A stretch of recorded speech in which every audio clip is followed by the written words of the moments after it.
देहरादून जनपद में विशेषकर पछवा दून तथा चक्रोता वाले क्षेत्र में टमाटर की व्यावसायिक खेती से किसान भाई अच्छी आमदनी ले रहे हैं।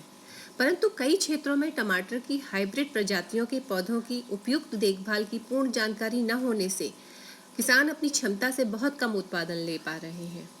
इसी क्रम में कृषि विज्ञान केंद्र ढकरानी ने अपने प्रयासों से अपने क्षेत्र के किसानों को टमाटर की खेती के प्रबंधन के बारे में जानकारी देने का एक प्रयास किया। आइए जानते हैं डॉक्टर A.K. शर्मा, प्रभारी एवं प्राध्यापक कृषि विज्ञान केंद्र ढकरानी से कि कैसे टमाटर के पौधों से लंबे समय तक अधिक उपज लें।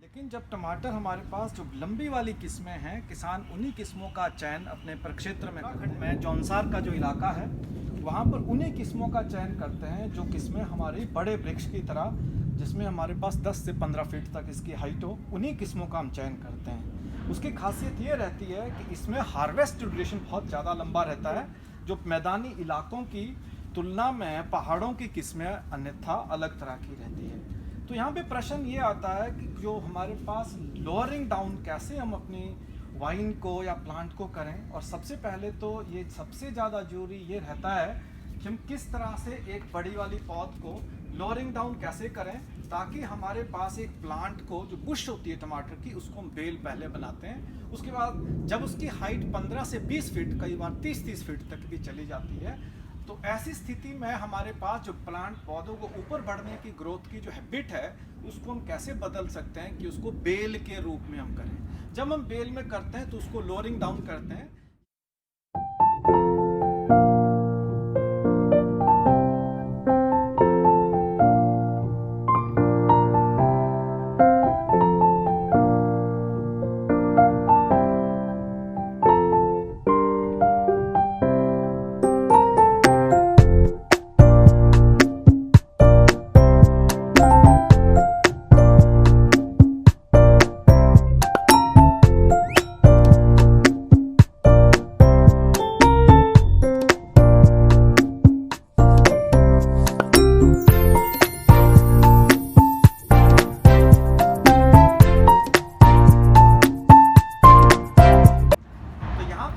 ध्यान रखते हैं, सबसे ज़्यादा जरूरी ये रहता है कि हम एक एक प्लांट को ट्रेनिंग प्रूनिंग का एक बड़ा महत्व रहता है।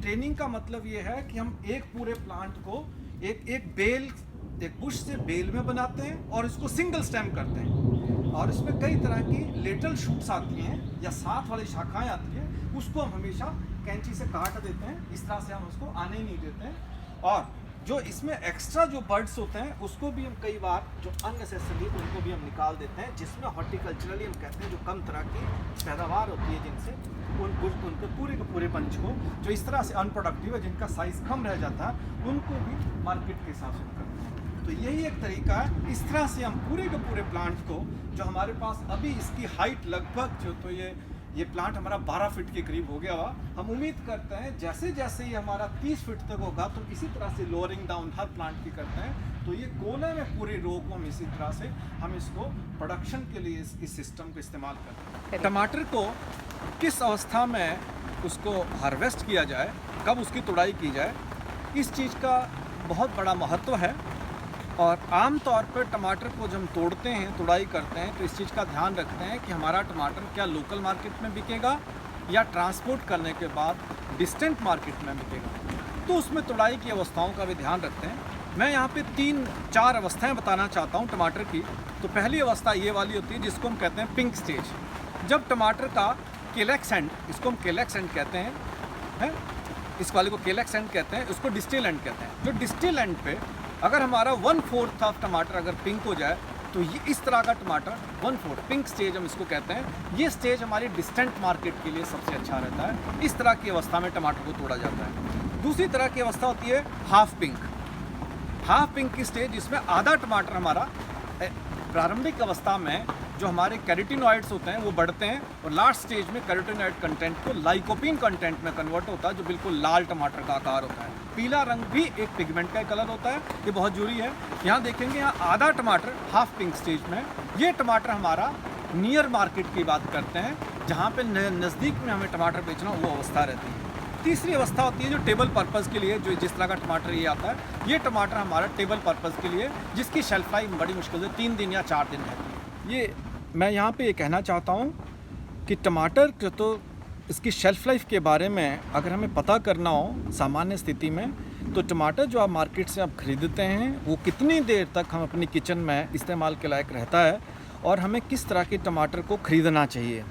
तो इसमें 2 बिंदुओं का हम ध्यान रखते हैं। वो टमाटर की किस्में जिसमें पेरिकार्प थिकनेस, जिसको मैं कहते हैं पेरिकार्प थिकनेस, इस तरह से हम नापते हैं, ये लगभग हमारी 5 मिलीमीटर के करीब आनी चाहिए। 5 मिलीमीटर से ज़्यादा होगा तो इसकी पेरिकार्प थिकनेस जितनी ज़्यादा बड़ी होगी उसकी शेल्फ लाइफ ज़्यादा होगी, पहला फैक्टर। दूसरा, जिन टमाटर में 2 लॉक्यूल होते हैं, इसको हम लॉक्यूल कहते हैं, ये एक लॉक्यूल हो गया, एक लॉक्यूल, या इसको कहते हैं 2 घर टमाटर के बीच में, ये 2 लॉक्यूल हो गए। 1 लॉक्यूल बाइकार्पेलरी, जिसको हम कहते हैं साइंटिफिकली बाइकार्पेलरी कहते हैं इसमें। जिन किस्मों में ये 2 होते हैं वो आमतौर पे एक टमाटर में ये जो लॉक्यूल होते हैं इसमें कई 4 भी होते हैं, 5 भी होते हैं, कई किस्मों में 3 भी होते हैं, लेकिन आमतौर पे जो टमाटर की किस्में जिसमें लॉक्यूलर संख्या 1 और 2 ये रहती है, जहाँ पे 2 रहती है, इस तरह की किस्मों में शेल्फ लाइफ ज़्यादा होती है। यही 2 मेन फैक्टर रहते हैं जिन लोगों को जब हम टमाटर खरीदते हैं इन 2 बिंदुओं का ध्यान जरूर रखते हैं। धन्यवाद। आशा है किसान भाइयों कि इस प्रकार अपने टमाटर के पेड़ों तथा बेलों की ट्रेनिंग तथा प्रूनिंग करने, बेलों को लोअरिंग डाउन करने तथा टमाटर के तुड़ाई का सही समय के बारे में उपयोगी जानकारी से अपनी फसल का अधिकतम उत्पादन लेने में आपको बहुत लाभ होगा।